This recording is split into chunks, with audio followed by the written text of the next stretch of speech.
நாகை மாவட்டத்தில் 100 ஏக்கருக்கும் மேலான விளைநிலங்களில் பயிரிடப்பட்டிருந்த குறுவை நெற்பயிர்கள் மழைநீரில் மூழ்கியிருக்கின்றது. இது குறித்த கூடுதல் தகவல்களை நமது செய்தியாளர் பார்த்திபன் வழங்க கேட்கலாம்.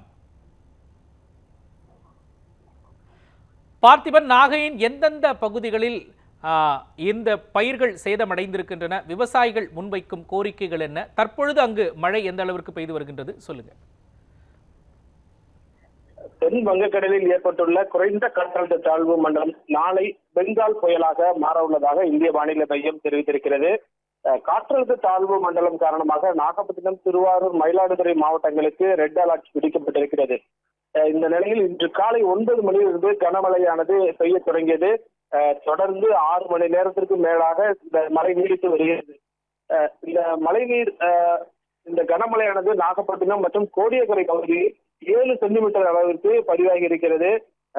அதாவது மாவட்டம் முழுவதுமே திருப்புள்ளி 3.6, வேளாங்கண்ணி 5.4, திருக்குவளை 5.2, தலைஞாயிறு 4.1, வேதாரண்யம் 4.5 என மாவட்டம் முழுவதுமே 37 சென்டிமீட்டர் அளவிற்கு மழை பதிவாயிருக்கிறது.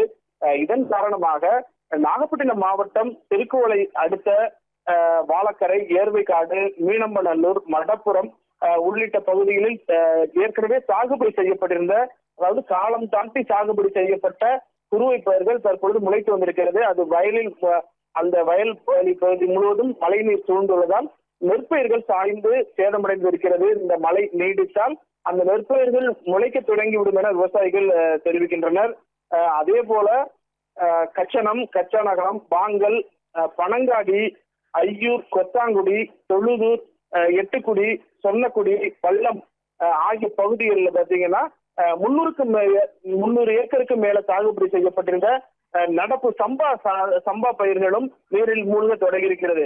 அது 40 நாட்கள் முதல் 45 நாட்கள் வரையிலான சம்பா பயிர்கள் அப்பொழுது இந்த பெய்கின்ற கனமழையில் மூழ்கி வருகிறது.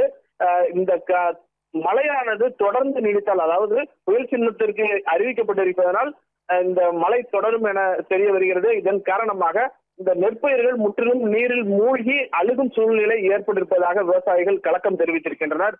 மோகன்ராஜ், விவரங்களை வழங்கியதற்கு, விவசாயிகளின் கோரிக்கைகளை பதிவு செய்ததற்காக நன்றி பார்த்திபன்.